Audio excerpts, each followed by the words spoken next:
Bueno, buenas tardes a todos. Mi nombre es Rafael Ballester, yo soy el decano de la Facultad de Ciencias de la Salud y antes que nada quiero decir que para mí es un verdadero placer y decía Tony Yoka también un orgullo.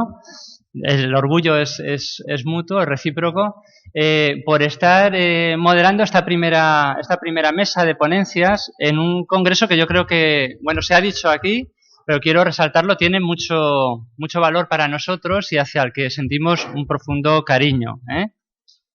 Aquí vamos a hablar de deporte. El deporte, como se ha dicho ya han dicho mis compañeros, yo creo que de una manera apasionada y vehemente, y creo que ya se ha visto en esa primera presentación, que suele ser aséptica en la mayoría de los congresos, pero aquí ya se ha visto un poco la implicación de las personas que estaban aquí arriba.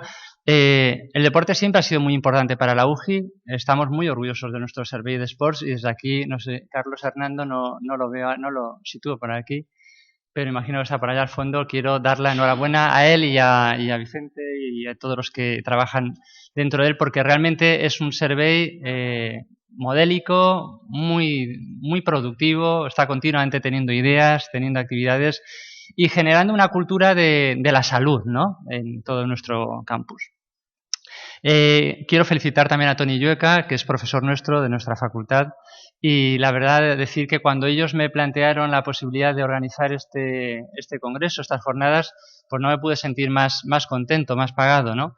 Nuestra Facultad de Ciencias de la Salud está directamente implicada en todo lo que tenga que ver con la salud y evidentemente el deporte, el ejercicio físico, la actividad física, que es algo bastante más amplio, no puede ser menos.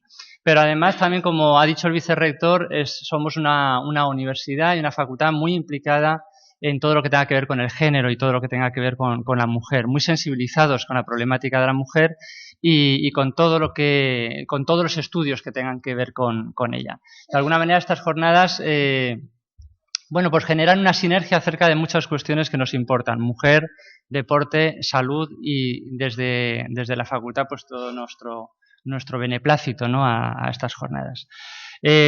Además, como psicólogo, pues la verdad es que el tema del deporte y de la actividad física es algo que siempre me ha interesado especialmente. Se han hablado aquí de los beneficios físicos y para la salud del deporte y de la actividad física, y siempre uno piensa en la salud cardiovascular y en otro tipo de cuestiones, pero el deporte y la actividad física son importantísimos para la salud mental. De hecho, quiero decir que, por ejemplo, en casi todos los programas de intervención para la depresión, por ejemplo, suele haber un módulo que tiene que ver con el ejercicio físico, y esto quizás es menos conocido por la gente, ¿no?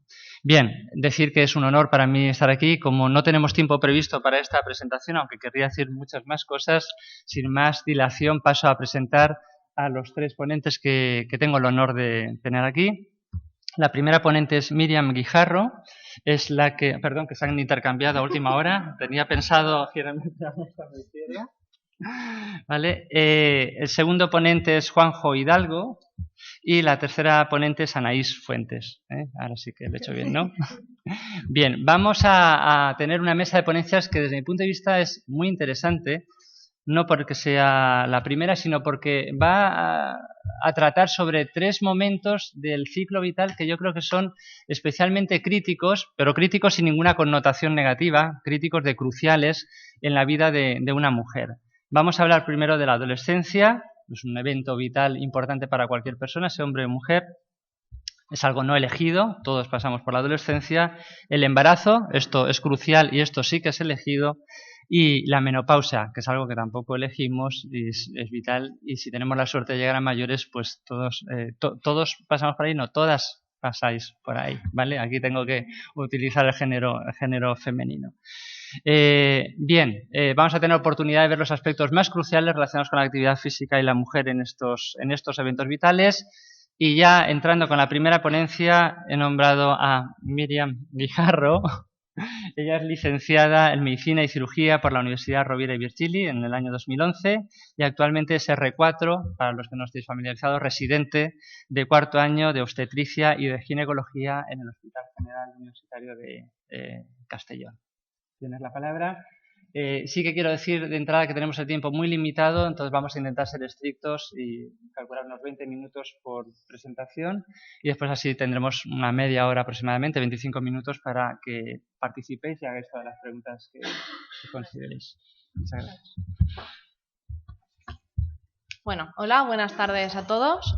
Primero agradecer a la organización la invitación a estas jornadas. Bueno, el tema que vamos a abarcar en esta presentación es el ejercicio físico y cómo afecta a la mujer adolescente. Primero de todo, definir el concepto de adolescencia. La adolescencia es un periodo, quizás el periodo más difícil de la vida de dividir cronológicamente.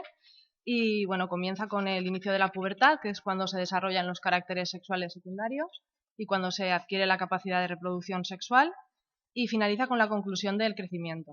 Esto en las mujeres suele ocurrir entre los 10 y 16 años y en los chicos un poco más tarde, de los 12 a los 18 años. Es muy importante la actividad física, pero en los niños y en los adolescentes más. De hecho, necesitan más o menos unos 60 minutos de actividad física al día para mantener una buena salud, un buen estado físico y tener un peso saludable durante el crecimiento. Esto luego lo iremos viendo. Y de hecho, el buen estado físico va a permitir desarrollar y mantener la capacidad funcional que se requiere para satisfacer las demandas durante la vida. Hay mucha investigación sobre cómo afecta el ejercicio físico en la población adulta, en sus beneficios. Sin embargo, en la población adolescente y en los niños no hay tanta investigación, aunque cada vez se conocen más datos al respecto.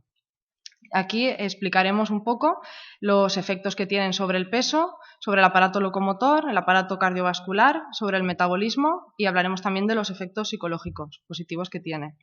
Y luego nombraré, por decir algún efecto perjudicial, por llamarlo de alguna manera, sobre todo en las alteraciones que tiene en el ciclo menstrual en los deportistas de élite. Empezaremos entonces con los efectos beneficiosos. En cuanto al sobrepeso y a la obesidad, como todos sabéis, la adolescencia comprende un periodo de crecimiento acelerado.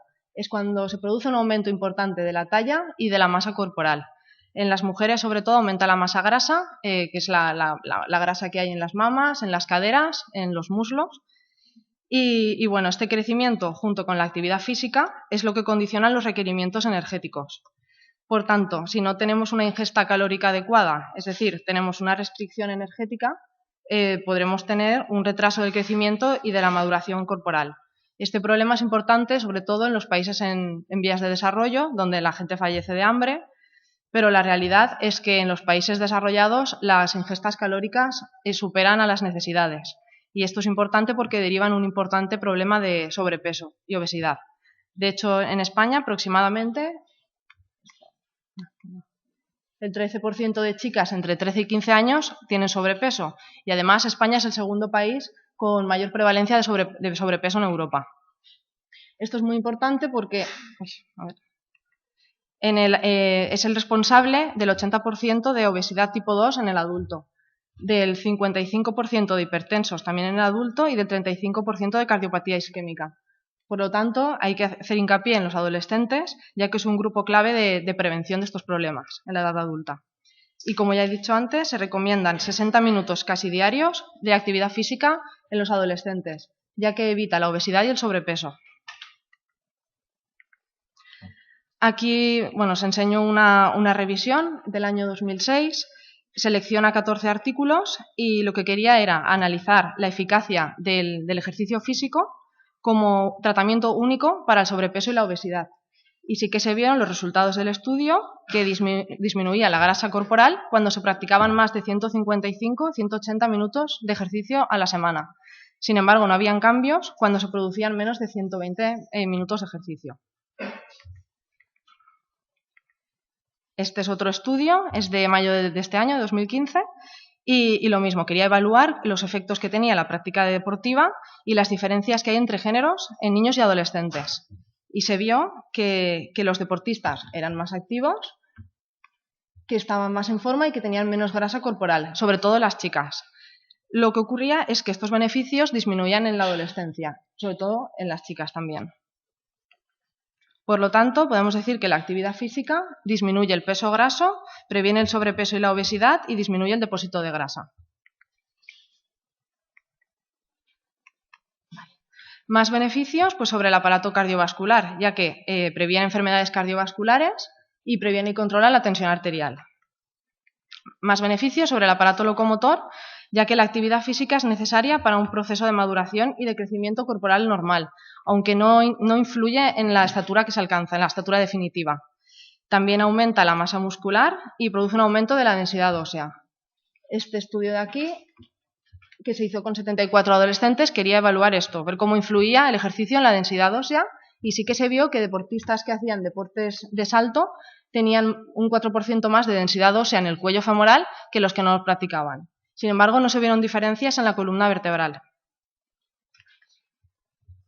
Este estudio del año 2012 también evaluó casi 7.000 adolescentes que hacían ejercicio hasta los 21 años. Y se hizo una resonancia para ver las vértebras lumbares y vieron lo mismo, que el ejercicio físico tampoco se asociaba con cambios en las vértebras.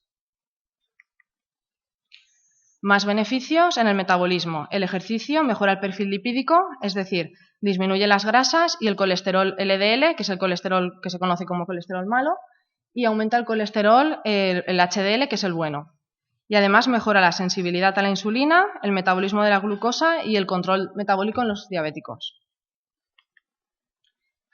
Y para terminar ya con los efectos beneficiosos, nombrar los efectos psicológicos, porque la depresión y la ansiedad son dos problemas de salud importantes. La depresión, además, ha aumentado su prevalencia en los últimos años, además cada vez en edades más precoces.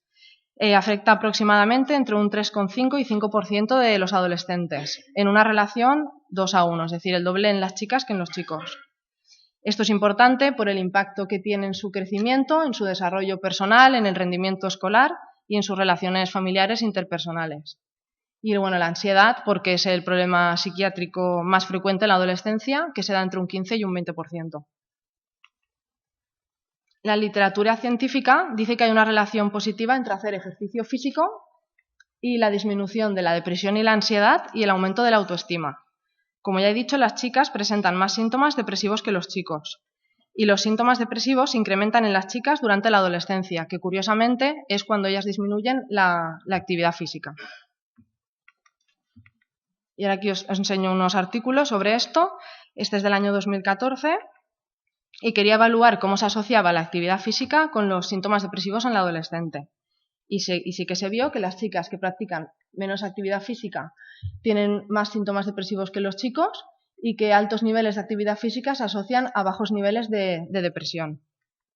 Y este dice exactamente lo mismo, que altos niveles de actividad física se asocian con bajos niveles de depresión en la adolescencia. O sea que hay mucha literatura científica que lo avala. Y este artículo es un estudio que se hizo en la Facultad de Psicología de Murcia en el año 2008 y analizaba 226 adolescentes y querían ver cómo la relación entre la actividad física, la ansiedad y la depresión, pero además iban más allá y querían ver cómo se relacionaban estas variables con el tipo de práctica, la frecuencia, su intensidad y cómo estaban de satisfechas. Los resultados fueron que las chicas que practican poco ejercicio físico tienen más niveles de ansiedad, que además las que practican deportes de resistencia tienen menos ansiedad que aquellas que practican musculación, y que cuanto mayor nivel de satisfacción tenían con la práctica deportiva, menos ansiedad y más practicaban el deporte. Por tanto, la práctica de actividad física parece ejercer un papel de protección frente a la ansiedad y la depresión. Y ahora nombraré el efecto, en cuanto a efectos perjudiciales de ejercicio físico, me voy a centrar en las alteraciones menstruales. Pero esto se da sobre todo en deportistas de alto nivel, en las gimnastas, en las bailarinas, en las que necesitan un bajo peso para el deporte. Entonces, el aumento de la intensidad del entrenamiento físico en mujeres en los últimos años se ha asociado con especial relevancia en las irregularidades menstruales. De hecho, el trastorno más frecuente del aparato reproductor relacionado a la mujer y el deporte es en la menstruación. Y el ejercicio de alta intensidad puede tener consecuencias, aunque reversibles, en el ciclo menstrual y en la edad de la menarquia. La menarquia, que es la edad en la que se produce la primera menstruación, en España se da a los 12 años y medio de media. Y hablamos de un retraso de la menarquia cuando ésta se da a partir de los 14 años. La menarquia se ha visto que se retrasa unos 5 meses por cada año de ejercicio intenso realizado antes de la primera menstruación. En cuanto a alteraciones menstruales, pues en la población general están entre un 2 y un 5%, en las mujeres deportistas van desde un 6% hasta un 79%. Y en cuanto a la amenorrea, es decir, la ausencia de ciclos menstruales, es 20 veces más frecuente en atletas que en mujeres control. Y esto se asocia a un balance energético negativo y a un hipoestrogenismo hipogonadotrófico, que ahora lo explicaré lo que es. En cuanto al balance energético negativo, esto quiere decir que se ha visto que para tener unos ciclos menstruales normales, una función normal, se necesitan tener un porcentaje de grasa determinado, que se ha visto que es un 22% con respecto al peso del cuerpo. Entonces, para entender lo del hipogonadismo hipogonadotrófico, primero os explicaré un poco cómo funciona el ciclo menstrual normal. Y el eje, este es un dibujo del eje ovárico, que está constituido por el hipotálamo, la hipófisis, el ovario y el útero. El hipotálamo es un conjunto de neuronas que hay en el cerebro, que lo que hacen es liberar una neurohormona, que es la GnRH, y tiene efecto sobre la hipófisis, que es esta glándula de aquí. Y lo que hace es estimularla para que libere estas dos hormonas, que son la FSH y la LH, dos gonadotrofinas. Y estas, a su vez, sobre todo la FSH, tiene efecto sobre el ovario. Y lo que hace es estimularle para que se produzcan folículos, que los folículos que hay en el ovario vayan creciendo. Llegará un momento que uno de ellos será el que ovulará, que es el folículo dominante, que es este de aquí. Entonces, estos folículos van produciendo a su vez estrógenos que pasan a la sangre. Esto de aquí pasa a la sangre y llega un momento que hay tantos estrógenos que esto tiene un efecto negativo sobre la FSH y la LH y esto deja de funcionar. En cambio, el folículo que será el más grande, el que más estrógenos ha producido, que será el que ovule, sigue produciendo estrógenos. Y llega un momento que hay tantos estrógenos que esto tiene un efecto negativo.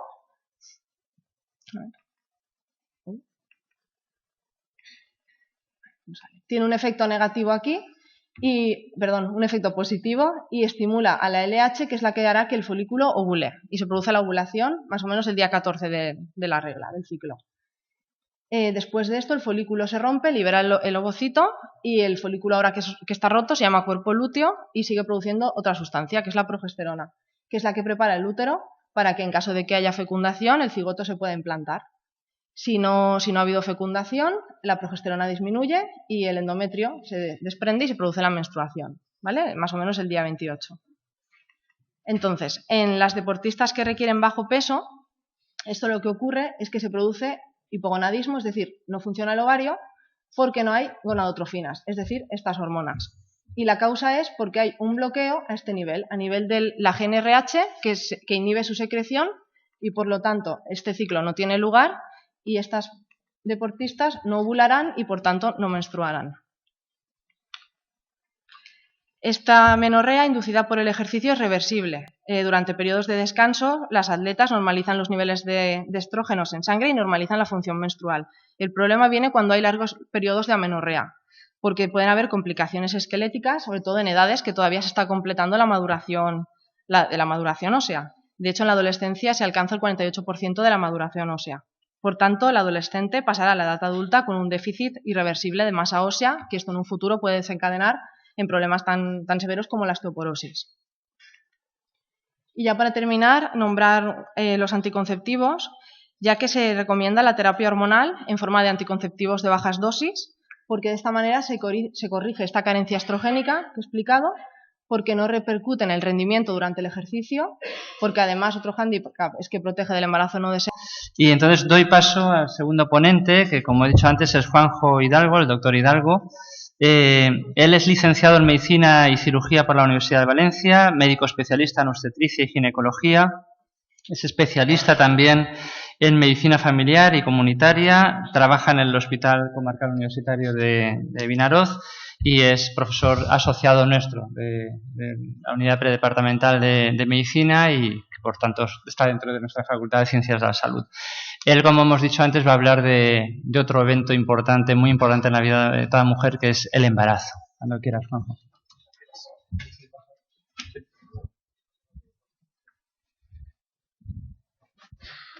Bueno, ante todo, antes de empezar, quiero agradecer a los organizadores del Congreso, en especial al doctor Yueca, que haya contado conmigo para esta ponencia. Para mí, de verdad que es un placer estar aquí.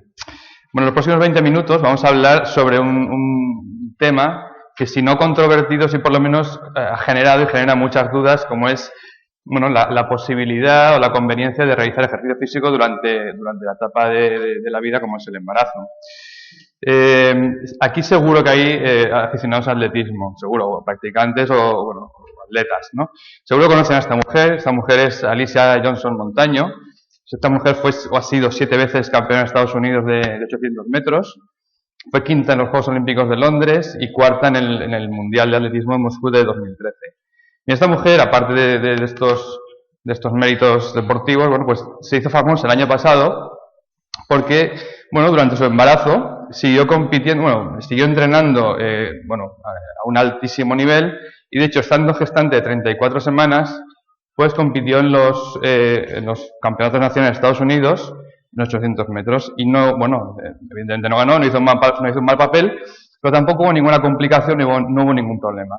Entonces, realmente, con este ejemplo podríamos, ya está contestada la pregunta, ¿no? ¿Se puede realizar ejercicio físico en el embarazo? Evidentemente sí. Evidentemente sí, bueno, pues aquí podríamos acabar la ponencia, ¿no? No habría mucho más que decir porque ese es un ejemplo muy claro. Pero bueno, vamos a matizar un poco, ¿no? Hablaremos un poco de los cambios fisiológicos que ocurren en el embarazo y cómo esto puede afectar a la hora de realizar ejercicio físico. Hablaremos a la inversa de cómo el ejercicio físico puede afectar al embarazo, cuándo no se debe hacer o cuándo no está indicado realizar ejercicio físico en el embarazo y daremos algunas pinceladas, algunas recomendaciones sobre cómo hacer o qué recomendar a una embarazada que quiera hacer ejercicio físico.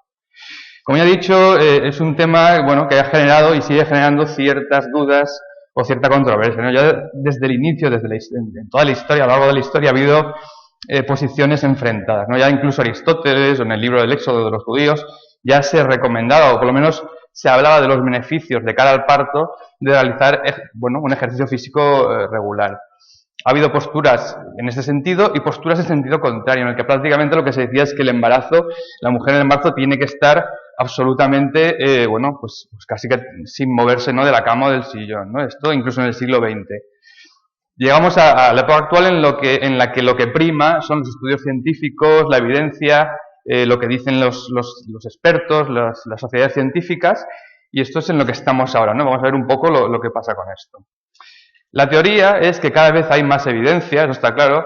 Vemos, pues hay artículos sobre el tema cada vez más abundantes, hay libros específicos sobre este tema, se organizan cursos solo sobre deporte y embarazo, es decir, hay más evidencia y más interés en este tema, y la evidencia va en este sentido, ¿no? Va en el sentido de que el embarazo durante el ejercicio físico disminuye las complicaciones, proporciona una mejor calidad de vida a la embarazada y no tiene complicaciones para el feto. Esto es la teoría, pero ¿qué pasa en la práctica?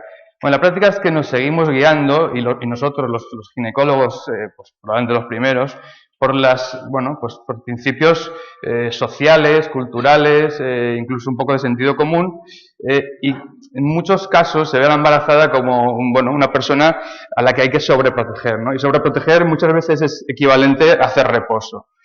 ¿Qué ocurre? ¿Qué ocurre con esto? Pues ocurre que se estima que casi el 70% de las embarazadas no realizan ejercicio físico. Harán actividad física, es decir, pues trabajarán, harán su actividad física normal, pero no realizan ejercicio físico específicamente, ¿no?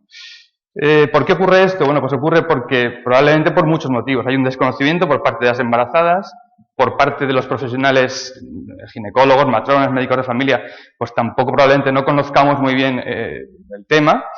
Y yo soy el primero, porque ante cualquier complicación o cualquier síntoma, cualquier duda en el embarazo, lo primero que prescribimos es reposo. Una embarazada viene, me duele aquí, sangro un poquito, me duele la cabeza, reposo.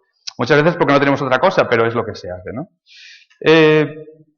Bien, vamos a ver qué ocurre, ¿no? ¿Qué cambios hay en el embarazo? ¿Qué cambios se producen en el embarazo que pueden afectar o pueden influir a la hora de hacer ejercicio físico? Hay muchos cambios en el embarazo, no tenemos tiempo para hablar de todos, pero bueno, nombraremos unos cuantos. Por ejemplo, a nivel del tronco y de las extremidades, pues hay bastantes cambios, ¿no?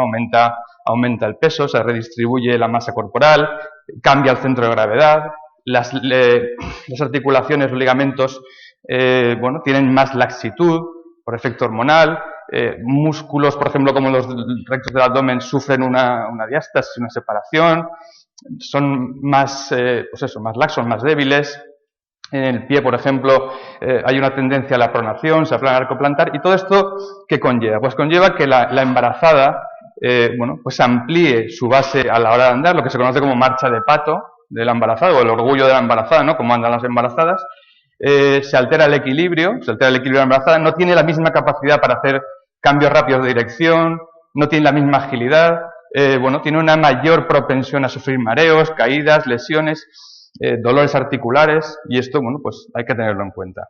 A nivel cardiovascular, pues exactamente igual, hay una serie de cambios, por ejemplo, el corazón, bueno, pues cambia su forma, su tamaño, aumenta el gasto cardíaco, aumenta el volumen sanguíneo, disminuye la frecuencia, aumenta la frecuencia cardíaca y disminuye la tensión arterial, porque las arterias o la vascularización gana bueno, disminuye la resistencia de la vascularización, mucho de esto por efecto hormonal. Y bueno, claro, pues esto también conlleva una serie bueno, pues de consecuencias a la hora de hacer ejercicio físico. Hay determinadas posturas, determinados ejercicios que la paciente no va, o sea, la embarazada, pues no va a tolerar, ¿no? Por ejemplo, el decúbito prolongado o, bueno, o la hiperestación prolongada. A nivel pulmonar, a nivel respiratorio, pues también hay una serie de cambios. Bueno, pues aumenta la secreción en las vías respiratorias, la mucosa está más edematizada, esto pues, evidentemente dificulta la respiración, bueno, las vías bronquiales están más distensibles, bueno, tienen una serie de cambios que provocan que los volúmenes pulmonares se modifiquen y esto conlleva pues también una mayor dificultad a la hora de hacer ejercicio físico. De hecho, la embarazada muchas veces se queja de una disnea. Disnea es, bueno, pues la falta, ya sabemos todos, la falta de la sensación de falta de aire, que muchas veces no es real, no se corresponde con un nivel bajo de oxígeno en sangre, pero bueno, pues esto ocurre. Vamos a hablar un poco a la inversa ahora, que probablemente sea lo que más ha preocupado en los estudios. ¿Qué efectos tiene? Y esto es probablemente el quid de la cuestión. ¿Qué efectos tiene el ejercicio físico en el embarazo? Muchas de las posturas contrarias a que una embarazada realice ejercicio físico, pues vienen por aquí, ¿no? Pues vienen pensando o suponiendo que pues, el ejercicio físico podría tener consecuencias graves o bien en la embarazada o bien en el feto. Este tema, el tema del crecimiento fetal, es uno de los que más ha ocupado. Y, bueno, se ha pensado muchas veces, incluso como hemos dicho al principio, el propio Aristóteles, cuando lo he comentado antes, él pensaba que el parto en una paciente o una mujer que hacía ejercicio físico era más fácil porque el bebé era más pequeño. Tiene su lógica, eso tiene su lógica porque cuando una persona hace ejercicio físico, el flujo vascular se redistribuye pues, más hacia los músculos, claro. Entonces, ¿esto qué implica en una embarazada? Pues que este flujo vascular disminuye en zonas vitales como son la placenta y el útero. Esto, bueno, teóricamente pues lo podemos pensar y claro, pues el feto tendría menos oxígeno, menos hidratos de carbono y el crecimiento, si esto es algo continuo o bastante frecuente, pues podría verse afectado. Pero no es real porque hay importantes mecanismos de compensación de esto. De hecho, sí que hay claramente evidencia, y esto sí que hay muchos, he puesto unos cuantos, pero hay muchísimos estudios en los que se ha puesto de manifiesto claramente que no hay una afectación del peso fetal en mujeres embarazadas que hacen ejercicio adecuadamente de forma regular. No hay ningún problema. El único problema podría venir, o se ha visto que puede venir, en mujeres con una actividad física muy intensa, generalmente asociado a trabajos de alta exigencia y una dieta, bueno, pues no todo lo correcta que sería adecuado, ¿no? Entonces, en estos casos sí, pero una paciente, una mujer, una embarazada que haga ejercicio físico de forma regular, de forma moderada y adecuadamente, como luego veremos, y una dieta correcta, no tiene ningún problema de cara al crecimiento fetal. Esto también es un problema, muchas veces cuando hemos dicho, bueno, pues una paciente tiene dolor, viene a la consulta, mire, tengo dolor, reposo. ¿Por qué? Porque social, culturalmente, bueno, siempre se ha pensado que la actividad física va asociada a un aumento de las contracciones uterinas y, por tanto, a un riesgo de parto prematuro, antes de tiempo, ¿no?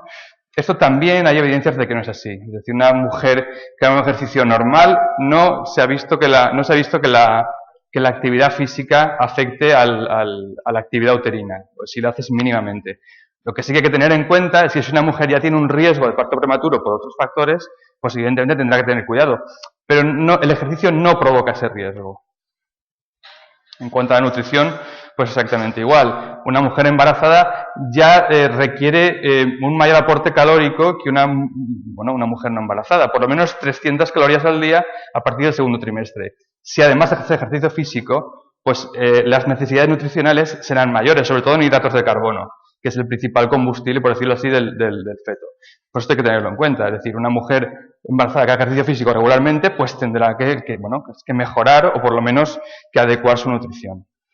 Esto lo hemos visto antes, la disponibilidad de oxígeno, y esto es uno de los mecanismos de compensación. Al hacer ejercicio físico, en teoría y en la realidad es así, el flujo sanguíneo por el útero y la placenta disminuyen, pero hay mecanismos de compensación. Uno de ellos, el más importante, es este, ¿no? Menos flujo, más extracción de oxígeno por parte de los vasos de la placenta y del útero. Temperatura también se ha visto, se ha propuesto como un problema del ejercicio físico. ¿Por qué? Porque se ha visto que pacientes que tienen, hablo de pacientes porque, bueno, pues estos serían pacientes con algún problema, ¿no?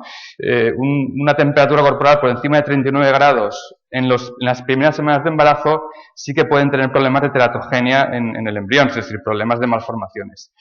Entonces, claro, bueno, pues se ha pensado que esto el ejercicio físico pues podría provocarlo, y eso no es así. Es decir, el ejercicio físico puede provocar, y provoca de hecho, o conlleva una cierta elevación de la temperatura corporal, pero no hasta estos niveles. Entonces no hay ninguna evidencia de que el ejercicio físico aumente la temperatura corporal de la mujer embarazada hasta un nivel de riesgo. Evidentemente tendremos que decirle a la mujer que no haga ejercicio físico a las 4 de la tarde en julio, pero bueno, si por lo demás no hay ningún problema.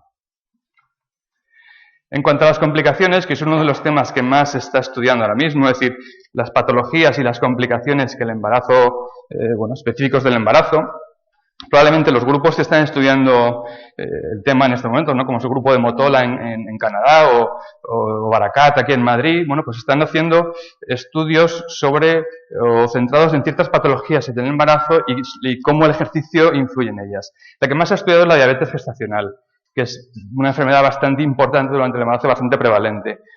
Y se ha visto, y esto sí que hay cierta evidencia, de cierto nivel, que las mujeres embarazadas que realizan ejercicio físico de forma regular tienen, por una parte, menos riesgo de desarrollar diabetes gestacional, que de verdad que es un problema importante en el embarazo, y si ya tienen diabetes gestacional o la desarrollan, el realizar ejercicio físico mejora el control metabólico. Tienen mejor control metabólico, requieren menos dosis de insulina o no requieren que se le introduzca la insulina, con lo cual es un efecto muy beneficioso junto con la dieta, por supuesto. Hay otras patologías en las que también hay cierta tendencia a pensar que el ejercicio físico es favorable, pero no hay tanta evidencia como la preeclampsia, pues las trombosis venosas, la lumbociatalgia, la disnea, pero bueno, esto está pendiente de más estudios y más evidencia. Y luego, evidentemente, pues los beneficios generales, todos podemos saber o podemos pensar que una embarazada que realiza ejercicio físico pues va a tener mejor imagen corporal, va a tener menor tolerancia o va a tener mayor tolerancia a la ansiedad, va a tener un mejor control de la ganancia de peso que implica el embarazo. Y un aspecto muy importante que sí que se estudia bastante es el parto. Las mujeres embarazadas que realizan ejercicio físico tienen un mejor proceso de parto, un proceso de parto más natural, con menos intervención por parte de obstétrica, por parte del ginecólogo. ¿Por qué? Bueno, porque son mujeres físicamente mejor preparadas para el esfuerzo cardiorrespiratorio y muscular que implica el parto, que es de verdad tremendo, ¿no? Entonces eso también es una cuestión importante.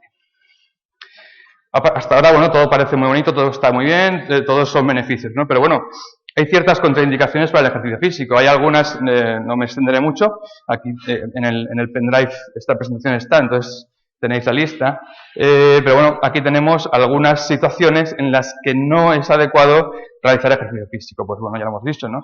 Cuando hay una amenaza de parto prematuro, cuando hay una hemorragia importante, cuando hay una patología cardíaca no controlada, bueno, esto es algo bastante lógico.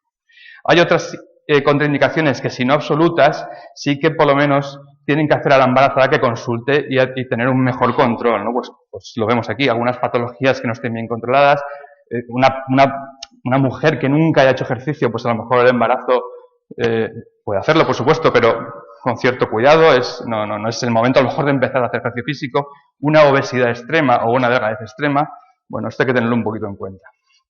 Hay signos en los que hay que fijarse, y si una mujer embarazada hace ejercicio y ve alguno de esos signos, pues tiene que parar y consultar. Luego ya veremos si puede reiniciar el ejercicio, pero bueno, tiene que consultar. Una mujer haciendo ejercicio empieza a sangrar, sangrado vaginal, pues tiene que parar, evidentemente. Si rompe aguas, por supuesto, bueno, si se marea, si tiene riesgo de caída, esto es bastante lógico. Y luego hay ciertos deportes, aquí hay alguna fotografía curiosa, ¿no? Estas fotografías son de profesionales, no estamos hablando de aficionados, ¿no? Pero hay deportes que no están muy recomendados en las embarazadas y también son lógicos, es decir, no vamos a recomendar, o no es recomendable deportes en los que haya un riesgo de contacto, de traumatismo, de caída.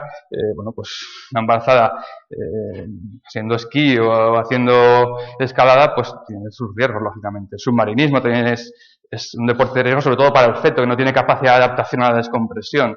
Bueno, altitudes muy altas también es importante tenerlo en cuenta, ¿no? Y luego, pues, deportes de esfuerzo brusco, muy glucolíticos. ¿Qué recomendaciones vamos a dar en la mujer embarazada? Esto, bueno, es importante, hay mucho sobre esto, deberíamos hacer protocolos más estandarizados, pero bueno, veremos algunas de ellas. Lo primero que tenemos que decir, o tenemos que pensar es que la recomendación general, que es que todos deberíamos hacer por lo menos 30 minutos de ejercicio moderado, por lo menos 5 días a la semana, esto es absolutamente aplicable a las embarazadas. Entonces, la pueden seguir con ciertas cuestiones específicas para ellas, ¿no? ¿Qué haremos antes de empezar? Lo ideal es que la mujer embarazada que quiera hacer ejercicio físico, empezar o seguir haciendo ejercicio físico, consulte con su matrona, consulte con su ginecólogo y, bueno, y haga una evaluación. Es decir, bueno, pues, en qué mes estamos de embarazo, cuáles son sus preferencias, qué hacía antes del embarazo, una serie de cosas, qué riesgos tiene, pues que es importante evaluar. Y, desde luego, lo ideal sería, pues, si cada embarazada tuviera su programa individualizado. ¿Qué tipo de ejercicio es recomendado en la embarazada?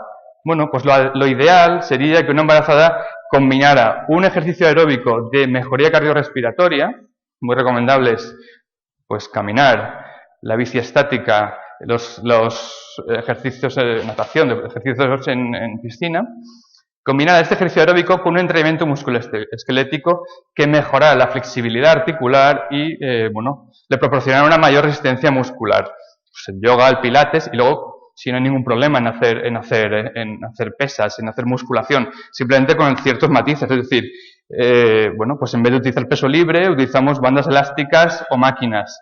En vez de hacer mucho peso, de levantar mucho peso pocas veces, pues menos peso y muchas repeticiones, ¿no? Esto es importante.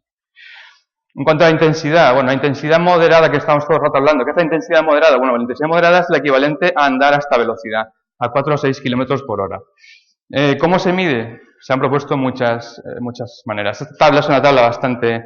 La frecuencia cardíaca es una forma de medirlo, ¿no? Esta tabla es una tabla un grupo de Córdoba que, bueno, pues ha publicado un artículo bastante bueno, os recomiendo para que leáis, en las que ahí vemos el rango de frecuencia cardíaca adecuada para mujeres embarazadas en función del trimestre, en función de, bueno, de su edad, una serie de cosas, que es la frecuencia a la que debe una mujer realizar ejercicio físico embarazada. Otras formas de medir la intensidad hay muchas, ¿no? Desde el esfuerzo percibido, la escala de Borg, que mucho conoceréis, hasta la prueba del habla, que también conoceréis. Luego, yo no lo he puesto, si alguien está interesado se lo puedo proporcionar, hay cuestionarios específicos para medir el ejercicio físico, la intensidad percibida, la intensidad real en la embarazada. Pero bueno, yo no los he encontrado traducidos, están en inglés, pero bueno, se podrían aplicar.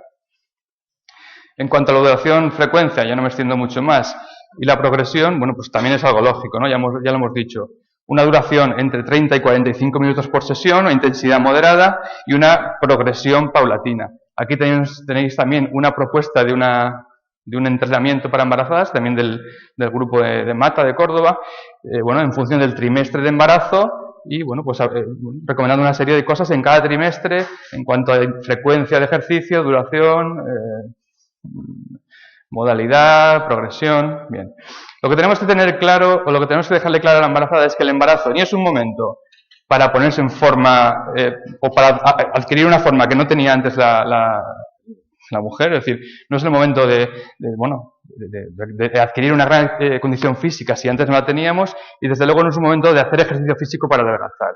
El concepto no, hay embarazadas, y eso me ha pasado a mí, que bueno, pues evidentemente como el embarazo conlleva un aumento de peso importante, pues hacen ejercicio físico para contrarrestar esto, ¿no? Esto hay que tener un poquito de cuidado. Es decir, el ejercicio físico ya hemos visto para qué debe servir en el embarazo y no para esto.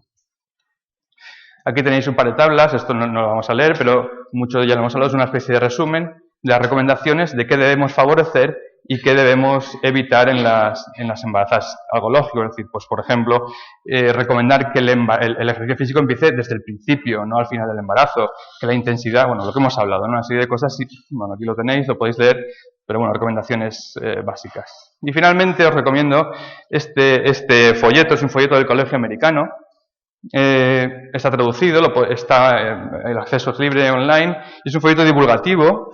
No es de un gran nivel científico, pero sí que es un gran nivel divulgativo tanto para embarazadas como para profesionales, en los que se habla de esto, ¿no? De los beneficios del embarazo, cómo empezar a hacer ejercicio, qué no se debe hacer. Entonces, este folleto os lo podéis bajar, lo podéis imprimir, y a cualquier mujer que esté embarazada pues lo podéis dar, o vosotros mismos utilizarlo. Finalmente, como conclusiones, una última diapositiva, un poco de resumen de lo que hemos hablado. El ejercicio físico del embarazo tiene muchos beneficios maternos y no se ha visto hasta ahora efectos adversos sobre el feto. La recomendación: ejercicio físico moderado, 30 minutos al día, 4 o 5 días a la semana. ¿Qué tipo de ejercicio? Combinar ejercicios cardiorrespiratorios, aeróbicos, con ejercicios de resistencia y fortalecimiento muscular. Se puede hacer ejercicio similar al que se hace fuera del embarazo, pero hay ciertas especificidades que tenemos que tener en cuenta. Y eso pues mejora que la embarazada lo consulte pues con su matrona, con su ginecólogo, es importante. Es importante una valoración clínica inicial, y si puede ser un programa individualizado para las características de esta mujer. Es adecuado, muy importante, el soporte nutricional de una mujer que va a hacer 5 días de ejercicio físico a la semana que esté embarazada. El entrenamiento profesional y de competición no está contraindicado, pero requiere un mayor seguimiento, un mayor control. Eso es lógico también. Un ejercicio o un entrenamiento de alto nivel hay que controlarlo bien durante el embarazo. La diabetes gestacional es el principal, no digo el único, pero la principal patología que se ha estudiado y en la que se ha visto beneficios. Y finalmente, bueno, pues lo que muchas veces decimos, ¿no? En este tema es un campo que está casi empezando, entonces pues sería conveniente o sería adecuado pues realizar muchos más estudios y tener protocolos y programas más estandarizados y estudiar la relación del ejercicio físico con otras patologías propias del embarazo. Esto es todo. Cualquier cosa podemos hablarlo en la mesa. Aquí tenéis mi correo electrónico. Lo que no hablemos hoy, pues cualquier duda, cualquier cosa en la que pueda ayudaros, podéis escribir, encantado, pues os contesto. Gracias. Vamos a dar paso a la tercera y última ponencia. Esta es sobre menopausia y ejercicio físico, como os decía antes. La va a presentar Anaís Fuentes, y Anaís es licenciada en Medicina y Cirugía por la Universidad de Valencia y es residente también de 4º año de Obstetricia y Ginecología en el Hospital de La Plana. Cuando quieras. Bueno, buenas tardes a todos, y quería agradecer en primer lugar a la organización y al doctor Llueca al invitarme a hablar esta tarde, y también quería agradecer que se nos dé una oportunidad a los residentes a ser partícipes de estas jornadas. Bueno, mi tema es la menopausia y el ejercicio físico. Primero vamos a modo de índice, hablaremos un poquito una introducción, la fisiología, los cambios que se producen en la menopausia, por la importancia que tiene la osteoporosis. No podía dejar de lado en mi charla dedicarle unas cuantas diapositivas, y luego ya me centraré en el ejercicio, por qué hacer ejercicio en la menopausia, y luego pondremos algunos ejemplos del tipo de ejercicio que puede hacer una mujer menopáusica, y al final unas breves conclusiones. Bien, la menopausia se ha considerado durante muchos años una enfermedad que empezaba cuando la mujer dejaba de tener la menstruación, envejecía, se producían una serie de cambios físicos, incluso psíquicos, y se convertía en una mujer más débil, con problemas cardíacos, se volvía más gordita, sudorosa y a veces tenía cambios de humor. Pero hoy en día sabemos que el proceso de la menopausia es un proceso totalmente fisiológico y normal, y hay que recalcarlo. Y lo que me gustaría es que poco a poco se abandone este estigma que tanto daño ha producido en las mujeres. Bueno, entonces, espera que se me pasó. Volvemos a empezar. ¿Qué es la menopausia? Bien, el climaterio es el inicio del envejecimiento ovárico y culmina con la senectud. La perimenopausia es la variación en la duración de los ciclos. Los ciclos de la mujer empiezan a hacerse más cortos, más largos, hasta que aparece la menopausia, que es cuando la mujer está 12 meses sin la menstruación. La posmenopausia, la temprana, son los 5 primeros años y la tardía posteriormente. Una menopausia precoz sería aquella que ocurre antes de los 40 años y la tardía después de los 55 años. ¿Cuándo ocurre la menopausia? Pues la edad media en España está en 48,4 años. Antes hablaremos de premenopausia y posteriormente de posmenopausia. Los cambios fisiológicos se deben al déficit de estrógenos y progesterona.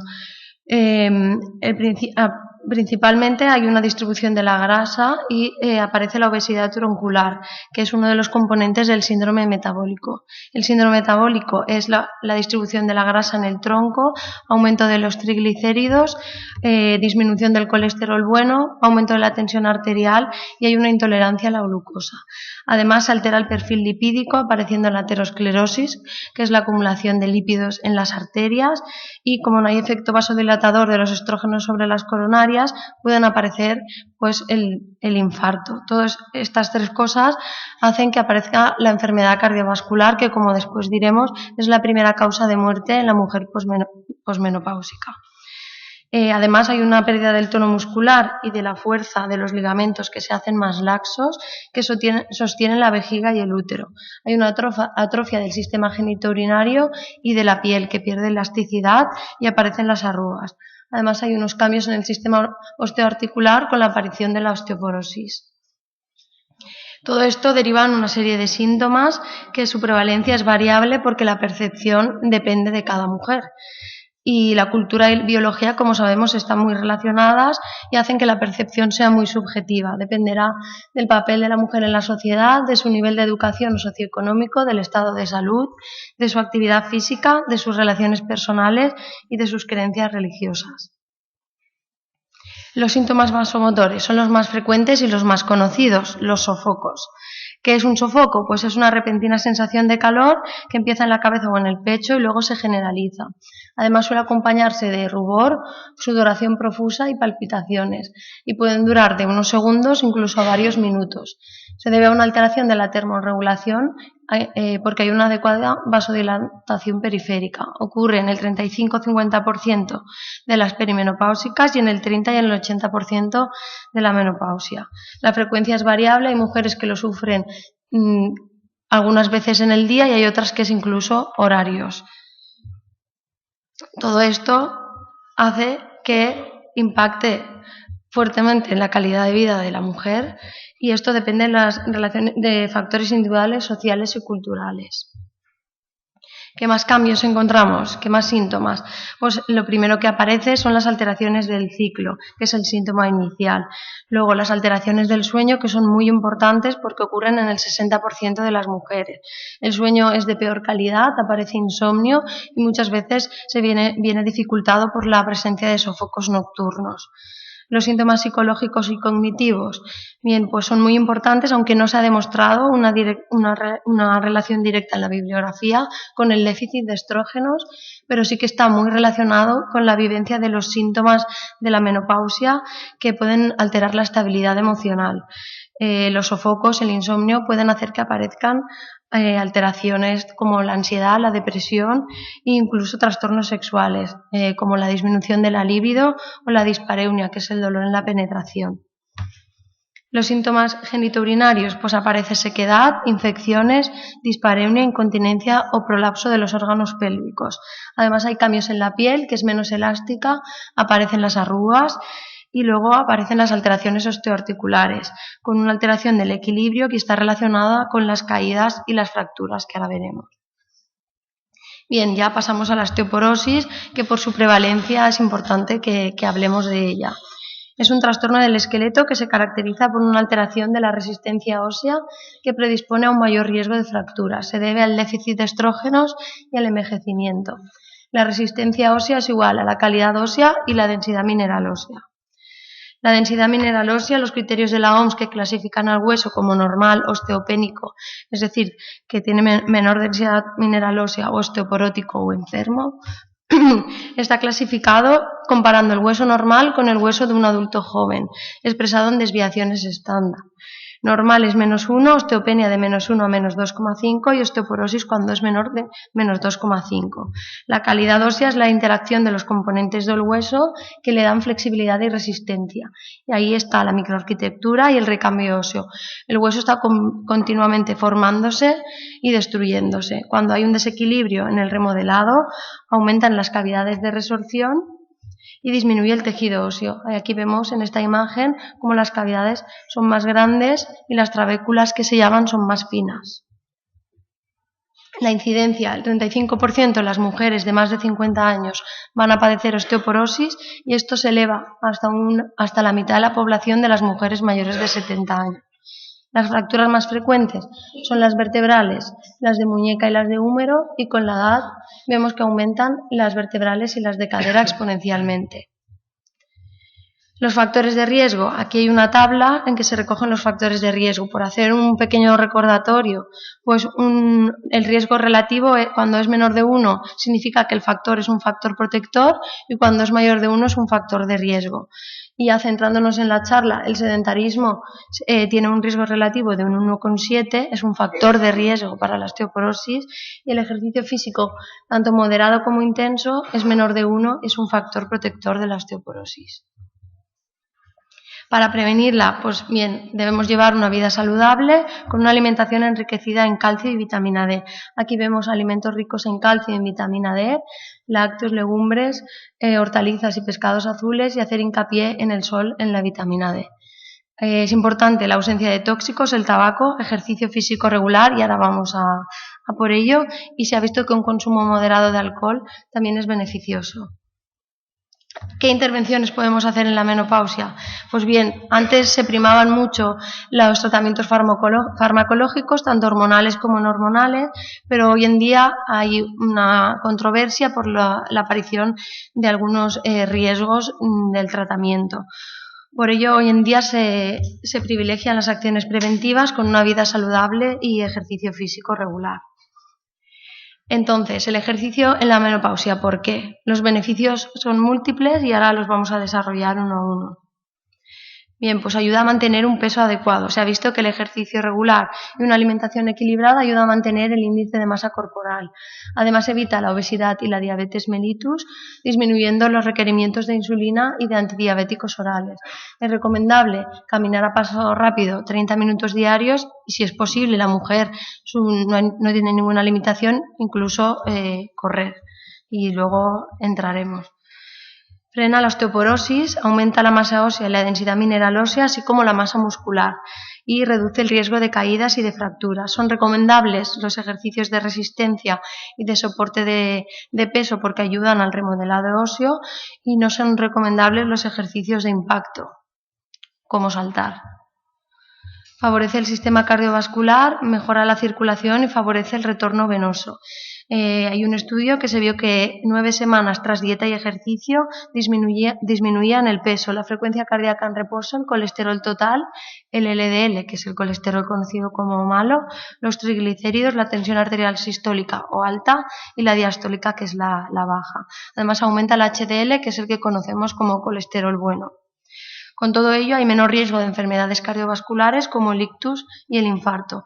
Y vuelvo a recordar que la enfermedad cardiovascular es la primera causa de muerte en la mujer posmenopáusica. Mejora la capacidad pulmonar, llega mayor oxigenación a todos los órganos y se optimizan sus funciones. Esto, entre muchas implicaciones, pues hay mejor aspecto de la piel, de la movilidad intestinal y reduce la resistencia a la insulina. Además, influye de forma positiva sobre el estado de ánimo. Se segregan endorfinas que dan sensación de alegría y bienestar. Los deportes grupales se ha visto que mejoran las relaciones sociales. Y todo esto ejerce un efecto protector sobre los trastornos mentales como la depresión, la ansiedad, el estrés, la irritabilidad, la disminución de la libido. Además, ayuda a conciliar el sueño porque se incrementa la melatonina que regula el sueño y la vigilia. No es recomendable antes de ir a dormir porque puede dificultar el sueño y lo podríamos recomendar sobre todo por la mañana o por las tardes, siempre 2 o 3 horas antes de ir a dormir. Mejora la capacidad de movimiento, mejora la coordinación, las respuestas reflejas y el rendimiento. Disminuye así el riesgo de caídas y para esto son recomendables pues algunas actividades como el baile, el tai chi, el pilates o el yoga, siempre considerando las limitaciones individuales de cada persona. En cuanto a la reducción de los sofocos, de los síntomas vasomotores, aquí hay un poco de controversia. Hay estudios que van a favor y otros que van en contra. Esta es una revisión de la Cochrane que incluye 6 estudios, 3 de ellos son metaanálisis, aunque están un poco sesgados. Concluye que no hay efectividad del ejercicio para los síntomas vasomotores comparado con los tratamientos farmacológicos, pero sí que hay efectividad del ejercicio comparado con no hacer nada, con no hacer ninguna intervención. Luego hay varios estudios prospectivos, como este de Paredes, que incluye más de 100 mujeres, que concluye que el ejercicio físico tiene un impacto positivo en la reducción de los síntomas vasomotores. Por tanto, ¿qué conclusión podemos sacar? Que el ejercicio es mejor que no hacer otra intervención en la reducción de los sofocos, pero necesitamos más estudios de mayor calidad para corroborarlo. Bien, ya centrándonos, ¿qué tipo de ejercicio debemos recomendar? Pues un ejercicio aeróbico de intensidad moderada durante 30 o 40 minutos, de 4 a 5 veces a la semana y aumentar de forma gradual. Intensidad moderada, hay diferentes como ha dicho el doctor Hidalgo, de expresarlo, y en la bibliografía he encontrado que es del 70 al 75% de la capacidad máxima, que se mide como 220 menos la edad multiplicado por 0,70. El ejercicio aeróbico se debe combinar con ejercicio de resistencia y tonificación, con precalentamiento y finalizar con estiramientos y relajación. Siempre debe ser un ejercicio individualizado según las características físicas. La Royal College dijo que las mujeres que son más activas tienden a presentar menos síntomas menopáusicos y el mejor tipo de ejercicio es el aeróbico, continuo y regular. Y ahora vamos unas diapositivas de algunos ejemplos de ejercicios que podemos recomendar. Para el ejercicio aeróbico, pues caminar, la marcha o el correr, nadar, la bicicleta. Para la resistencia y tonificación y la flexibilidad y estiramientos, pues el pilates, la gimnasia o el yoga. Caminar o la marcha debe ser a un ritmo superior al paseo normal con un brazo uniforme y ofrecerá resistencia, fuerza muscular y tonificación, aproximadamente 5 km/h o 30 minutos diarios. Correr siempre que sea una intensidad moderada, evitando el asfalto, y estaría contraindicado si existen problemas del suelo pélvico. La natación es un ejercicio muy completo que acondiciona el tono muscular, la fuerza muscular, ofrece flexibilidad, resistencia y favorece la relajación. Y además no soporta peso. El estilo más conveniente es la espalda porque la columna está en la posición más correcta, aunque se pueden hacer todos los estilos si existe un conocimiento de ellos. La bicicleta y la elíptica. Hay que cuidar la postura, que esté lo más erguida posible para evitar lesiones. Ofrece resistencia, fuerza muscular y tonificación. El pedaleo es bueno para las articulaciones, el aparato cardiovascular y además al aire libre ofrece vitamina D. El aquagym tiene los mismos beneficios que la natación por ser un ejercicio en el agua, no soporta peso y además es un deporte grupal con los beneficios que hemos visto antes que tenían los deportes grupales. El pilates ofrece tonificación, fuerza muscular, resistencia y flexibilidad. Además, va bien para la relajación y el equilibrio y también es un deporte grupal. El yoga relaja la musculatura, ofrece flexibilidad y tonificación, es bueno para el equilibrio y también para la relajación y el autocontrol. Es una terapia de procesos articulares y reumáticos y también de psíquicos, y también es un deporte grupal. La gimnasia ofrece beneficios para la tonificación, fuerza muscular y resistencia. Se pueden hacer ejercicios de tonificación suaves de miembros superiores e inferiores, abdominales isométricos en expiración, y habría que evitar torsiones y flexiones excesivas para evitar lesiones. Debe ser individualizado y no es aconsejable si nunca se ha practicado. Los abdominales hipopresivos, bien, como están de moda, pues habría que nombrarlos. Es una gimnasia abdominal beneficiosa para la pared muscular abdominal sin efectos negativos sobre el suelo pélvico. De hecho, hay algunos grupos de trabajo que lo usan como tratamiento de las alteraciones del suelo pélvico. Se adoptan determinadas posturas y apnea respiratoria relajando el diafragma. Se disminuye la presión intraabdominal y se succionan las vísceras pélvicas. Con todo ello se consigue una normalización de la postura global. Y ya para finalizar, hablar de los ejercicios del suelo pélvico, que aunque no son ejercicio físico como tal, son muy importantes en la mujer para la prevención de las alteraciones del suelo pélvico, de los prolapsos, de las incontinencias, y no solo se deben aplicar en la menopausia, sino toda mujer a lo largo de su vida debería practicarlos para prevenir, puesto que una vez aparecen las alteraciones no las corrigen. Los ejercicios de Kegel son una contracción activa de los músculos del suelo pélvico seguidos de una relajación. Ayudan a tonificar y fortalecer la musculatura. Se basan en hacer repeticiones diarias, por ejemplo, 10 veces de contracciones rápidas y 10 lentas, 3 veces diarias. Es fácil, cómodo y en cualquier lugar. La mujer al principio, hasta que aprenda, lo puede hacer en la cama y luego lo puede hacer en el autobús, mirando la tele o conduciendo. Aquí he puesto una hojita que es la que nosotros le damos en nuestro servicio a las mujeres para que ejerciten en casa, primero acostaditas con una almohada debajo de las rodillas y luego ya les invitamos a que lo hagan en cualquier sitio. Y bien, ya para finalizar las conclusiones, pues la menopausia es un estado fisiológico en la vida de una mujer en la que se producen cambios relacionados con el déficit de estrógenos. Para la disminución de los signos y síntomas, el tratamiento de primera línea es una vida saludable que se basará en la alimentación, el ejercicio físico regular y evitar los tóxicos. Los beneficios del ejercicio físico son múltiples, entre ellos sobre el sistema cardiovascular y osteoarticular, hacer hincapié en la prevención de la osteoporosis, y lo ideal es practicar ejercicio físico aeróbico regular combinado con ejercicios de resistencia, tonificación y flexibilidad. Y esta es la bibliografía que he utilizado y nada, muchas gracias. Nos queda pues prácticamente media hora, esto no es usual, ya lo sabéis en los congresos, para debatir, para cualquier tipo de sugerencia, de inquietud, en fin, es vuestro turno, para que participéis. Si os parece bien, cuando el que esté interesado en participar podría levantar la mano y después intentaremos pasarle el micro.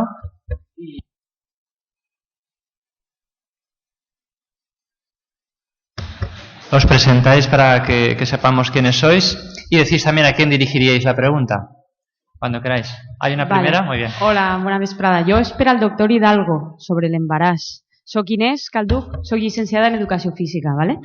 Jo tinc la nidació, jo no sé molt d'embarassos, però tinc 2 filles i he treballat sempre sense saber que estava embarassada i m'han dit, cuidao en les classes, en els vots, en tal, perquè n'hi ha problema de la nidació, o no sé, o al principi que com que no s'agarre tot bé i tal. Jo no he tingut mai ningun problema, però volia saber, quan encara no està desenvolupat el ventre ni res, que físicament no pots ni siquiera saber si estàs embarassada, si n'hi ha algún problema, en ese aspecto. No, en principio no. En principio, decir, eso es un poco lo que hemos hablado antes. Es decir, muchas veces hablamos por pues cuestiones culturales, sociales que se han transmitido de abuelas a madres, pero realmente no hay ningún estudio que que diga o que haya demostrado que realizar ejercicio físico, incluso como dices, pues saltando, tenga ningún problema en la implantación del embrión, ni siquiera tenga un riesgo de aborto. evidentemente, claro, pues habrá que tener cierto cuidado, pero se puede hacer un ejercicio físico incluso con cierto impacto sin que tenga que haber ningún problema. No se ha demostrado nada en ese sentido. Y luego solo una cosa, en el embarazo se me recomienda mucho, no sé por qué, la piscina. Sí. Pero no sé, también he oído hablar, no sé si es un mito, ¿no?, de en el último mes o las últimas semanas, el tapón mucoso y todo eso por las infecciones. Bueno, más que por eso, yo lo que muchos pacientes me consultan a mí al final del embarazo, de no ir a la piscina, no ir a la playa, es, pero muchas pacientes, por el riesgo de que rompan aguas y no se den cuenta, ¿no? Eso también es una cosa que se transmite, ¿no? Decir, no, el último mes no vayas a la piscina porque si rompes aguas no te vas a enterar. Eso tampoco es real, evidentemente. Es una paciente, si una mujer rompe aguas en la piscina, pues cuando salga de la piscina se va a dar cuenta que ha roto aguas, ¿no?, de la playa. En cuanto a las infecciones, pues tampoco, es decir, el mismo riesgo, es decir, sí, bueno, pues si luego, bueno, no hay una higiene adecuada, no hay la zona genital, pues queda húmeda, pues hay un riesgo de infecciones, pues como en cualquier mujer, pero tampoco tiene eso un gran riesgo ni un gran problema, vamos. Muy bien, muchas gracias. ¿Más intervenciones? ¿Tú? Para allá.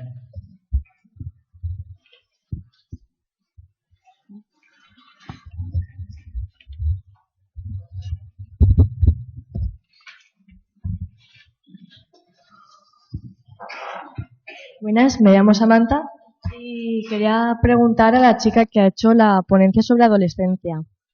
El tema de los ejercicios con pesas, por ejemplo, en los niños, ¿está contraindicado o sea, puede perjudicar en su crecimiento? ¿Perjudicar en las adolescentes? Sí. No, para nada. Lo que pasa es que es más cómodo utilizar tampones, pero... No, o sea, o sea, hacer ejercicio con pesas, levantando me he pesos. entendido con compresa. Vale, digo. Tengo compresas, ¿no?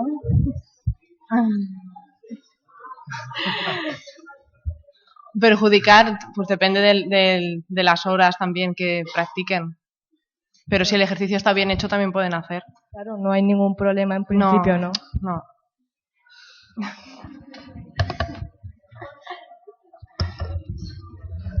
¿Más preguntas sobre compresas? Aprovecho que el micro está aquí cerquita. Bueno, soy Annelise, trabajo con danza, muy preocupada con el tema de la corrección postural y ser respetuosa, ¿no? Y con mujeres sobre todo. Entonces, para Anaís, que has comentado cosas positivas y quizás alguna recomendación, precaución, ¿no?, en los ejercicios y el tema del impacto, ¿no?, sobre todo el suelo pélvico. Comentaste que correr igual o actividades de impacto no se debe evitar para mujeres con problemas de suelo pélvico y no nombraste nada en aquagym. Yo sí que ahí es un punto que tengo siempre como una espinita, ¿no? Porque veo que es una actividad que se busca mucho, sobre todo mujeres, igual mamás y pienso que se trabaja muchísimo la zona abdominal, ya sea para mantener el equilibrio o las elevaciones de rodilla. Y entonces, no sé, ¿qué opinas de ese trabajo en relación al efecto que puede tener sobre el suelo pélvico? Bueno, el aquagym en sí, en principio, soporta menos peso porque estás dentro del agua. No tendría por qué tener ningún efecto perjudicial sobre el suelo pélvico. Sí, además estás trabajando también a la vez la musculatura del suelo pélvico. Al estar en el agua hay menos peso por el efecto simplemente de la gravedad y debería no tener ninguna implicación negativa sobre el suelo pélvico. Sin embargo, hay mucho esfuerzo abdominal, ¿no? Si realmente no estás haciendo igual un esfuerzo consciente, ¿no?, o una retención de esta musculatura del suelo pélvico, como usuaria, ¿no?, de esta actividad también, lo que veo es que hay mucha presión abdominal y yo no sé si es algo innato que contraigas ahí el suelo pélvico también, o si es algo que yo hago porque ya lo tengo en mente, ¿no? Bueno, tampoco soy muy experta en aquagym, pero supongo que por lo que hablábamos de la gravedad, al haber menos peso, tampoco habría ningún problema. Sí, si hay mucho esfuerzo en la presión abdominal, hay mucho aumento de la presión abdominal, sí que podría tener un efecto negativo, pero como hemos hablado, sí que es recomendable aconsejar a toda mujer, incluso que no tenga ningún problema, que ejercite la musculatura del suelo pélvico. Así está más fuerte y los ligamentos no están tan laxos para que haya algún problema y pueda aparecer algún tipo de prolapso. Muchas gracias. Muy bien. ¿Más intervenciones? Seguro. Muy bien. Se puede repetir, ¿eh?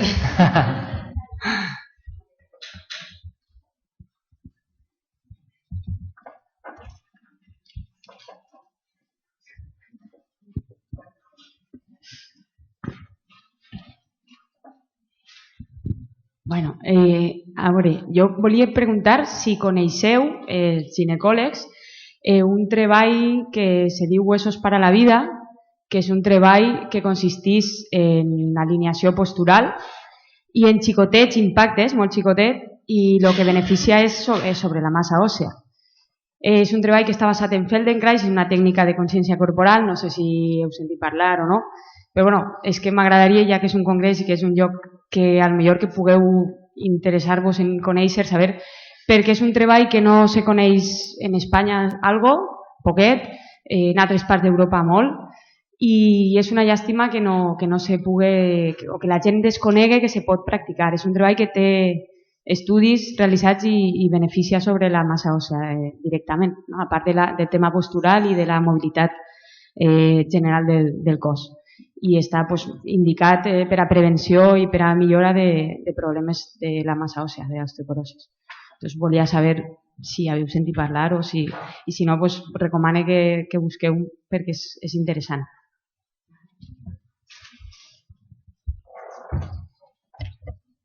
No, jo personalment no havia sentit parlar d'ell, però sí que per la meva part sí que ens interessarem, perquè sí que és veritat que n'hi ha que conèixer qualsevol activitat que pugui beneficiar la massa òssea, sigui com siga.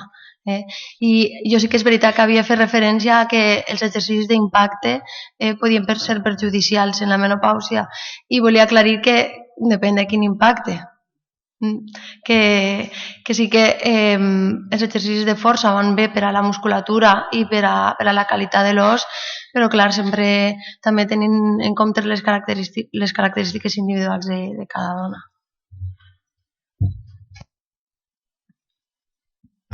Hay otra aquí, sí. Hola, yo quería preguntar acerca del periodo en que las niñas tienen la regla. Por ejemplo, ¿qué variaciones puede haber si he oído alguna cosa acerca de que se puede tener más flexibilidad o y a su vez mayor riesgo de algunas microlesiones o cositas de estas? No sé si podéis informar alguna cosa al respecto. En cuanto a los efectos perjudiciales en el ejercicio, es únicamente sobre las alteraciones menstruales. Está todo relacionado con la menorrea. Los efectos sobre el hueso, sobre la masa ósea, está relacionado todo con las alteraciones menstruales por el déficit de estrógenos. Por eso. No entiendo muy bien lo que me Es que no he entendido. No has entendido la pregunta. No. Yo preguntaba que si en el momento en las que las niñas tienen la regla, sí, hay algún cambio hormonal que haga que haya cambios también a la hora de hacer ejercicio. Más flexibilidad o más.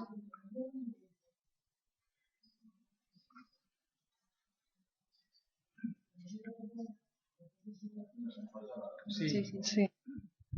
No sé si servirá algo lo que voy a decir, pero bueno, yo he sido atleta de alta competición y yo he batido un récord de España estando con el periodo. Quiere decir que antes de tener el periodo tienes un bajón, pero dentro de los 5 días siguientes y el 8 y 9 después del periodo estás en el mejor momento. Ah, vale. O sea, en cuanto al ciclo sí que he leído que hay cambios según en la fase del ciclo que estás. Eso sí que... O sea, que no perjudica para nada... No perjudica el momento menstrual, no.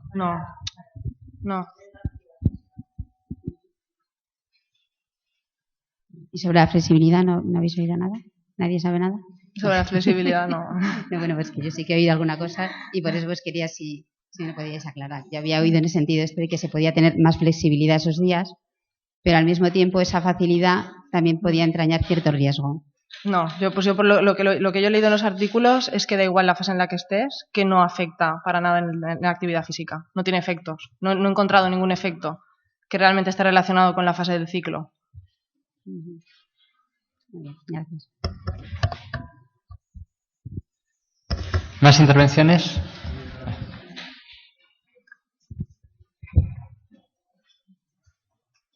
Desinteresado, ¿eh?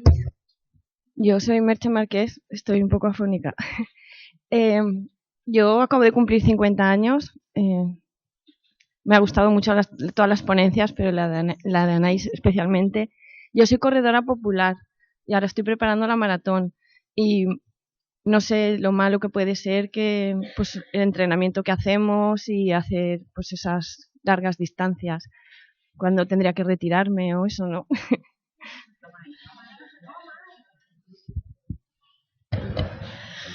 Para nada, supongo que llevarás mucho tiempo corriendo, que no te habrás puesto a correr hace 3 días. ¿No? 5 o 6 años. Pues entonces supongo que estás más que preparada y te animo a que hagas la maratón y que hagas todo el esfuerzo posible. No hay ningún problema en que hagas una maratón siempre que estés preparada. Es decir, no vamos a incitar a una mujer menopáusica que nunca en su vida se ha puesto a correr, que nunca ha hecho ningún tipo de actividad física, a que haga una maratón o se prepare una maratón. Pero si es una persona que ha sido activa físicamente toda su vida, por supuesto que puedes prepararte una maratón. ¿Y eso que dicen que correr es malo para el suelo pélvico y todo eso? Sí que se ha visto que hay un efecto negativo sobre el suelo pélvico, pero es importante, es lo que había explicado antes, es importante que lo ejercites. No solo ahora, si no lo has hecho nunca, pues no pasa nada, empezamos ahora.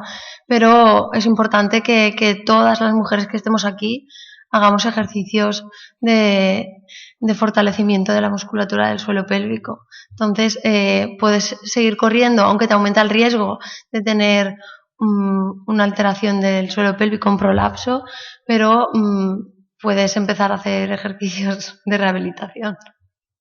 Gracias. Muy bien, tenemos tiempo todavía para más intervenciones.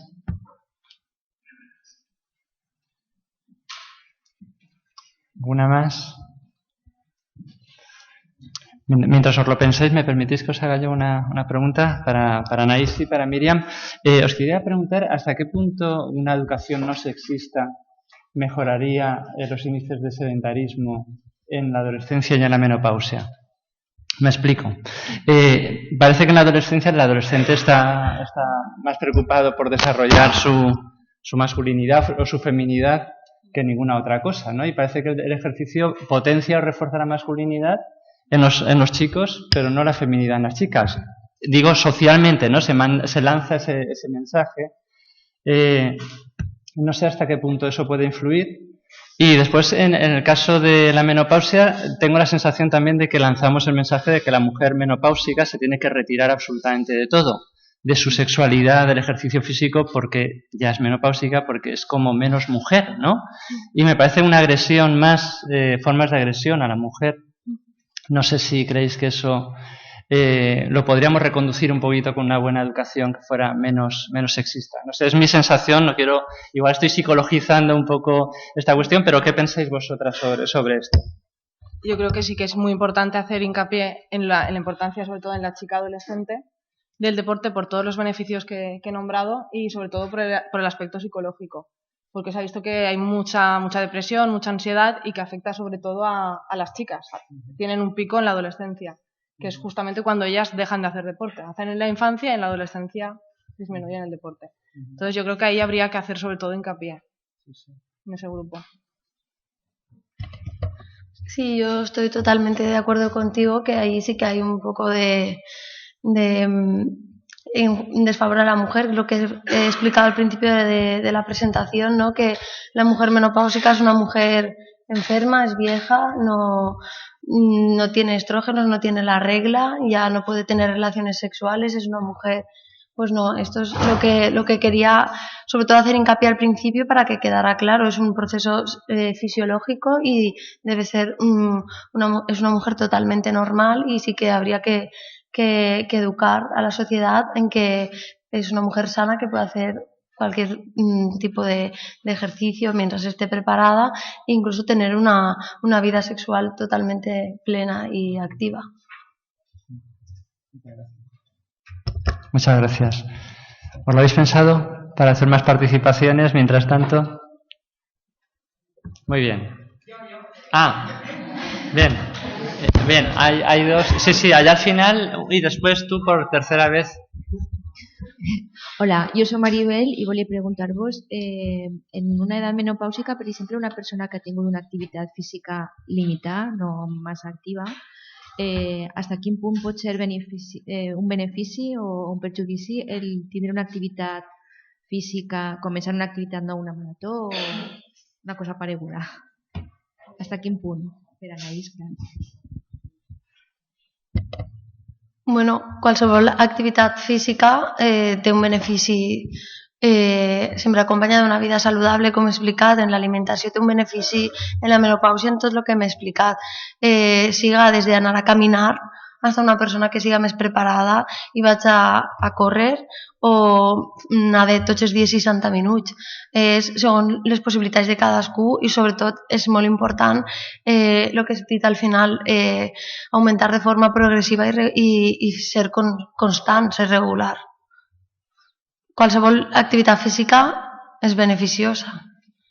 Vull dir que per anar a caminar a soles no implica que menys beneficis, però ja sols el fet d'anar a caminar és beneficiós.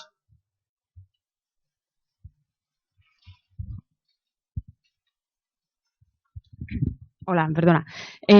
Una pregunta per als les adolescents. Bueno, això és en els esportistes d'èlit en general. Jo havia llegit alguns articles de que si n'hi ha un estrès físic per un alt rendiment, has comentat el tema de la menorrea, però també com és l'afecció al tema de l'assimilació del calci, o sigui, l'enfortiment o el reforç de la massa òssea en l'etapa adolescent, independentment de la menorrea. Potser no n'hi ha menorrea, perquè no són, has comentat que són més esports de xiquetes de baix pes o no?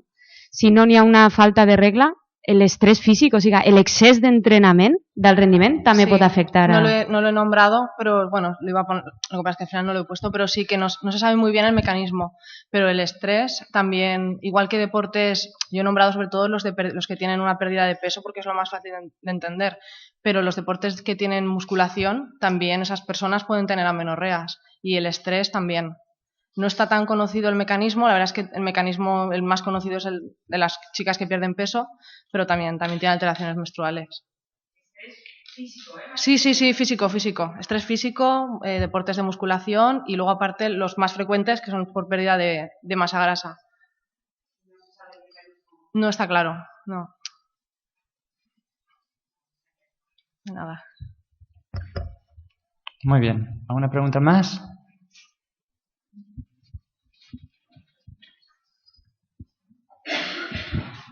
Hola, yo quería preguntar hasta qué punto es recuperable los prolapsos vaginales si hacemos ejercicios del suelo pélvico, o no se puede recuperar. Realmente la bibliografía, el ejercicio del suelo pélvico, los ejercicios de Kegel son para prevenir y no son para tratar. Realmente si una mujer con un prolapso ejercita ejercicios del suelo pélvico, podrías mejorar, pero realmente es poco. Vale. Es un ejercicio de prevención. Si tú tienes un prolapso, un pequeño prolapso, lo que te ayudará es a prevenir que vaya más, pero no desaparecerá el prolapso. Vale. Y puede ser que si hacen mal los ejercicios del suelo pélvico, aún aumente más los prolapsos. ¿o no? Hombre, si los hacen mal y aumentan la presión abdominal, que eso pasa muchas veces en las mujeres, hay que instruirlas para que luego lo hagan en casa. Siempre hay que ver cómo lo hacen. Nosotros, en nuestro caso, vemos cómo lo hacen en la consulta, porque hay mucha mujer que lo que hace es aumentar la presión abdominal como si hiciera un abdominal, y realmente es trabajar la musculatura como si intentara retener un gas. Sí que es verdad que si lo hicieran mal podrían empeorar. Vale, gracias. Sí, claro, hay cirugía y hay otros, sobre todo en la cirugía, el que es corrector, pero estamos hablando de prevención.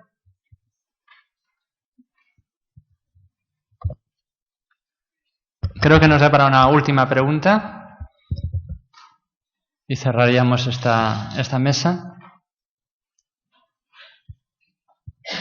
No desaprovechéis el momento. ¿No? ¿Estáis satisfechos? Bien, pues la calidad de un congreso yo creo que la da no solo la calidad de las ponencias que se presentan, sino también pues en gran medida la cantidad y calidad de las participaciones, y yo creo que aquí ha habido las dos cosas. Así es que quiero dar las gracias a las ponentes y el ponente que han presentado estos magníficos trabajos, y a todos vosotros por vuestra participación y asistencia. Muchas gracias.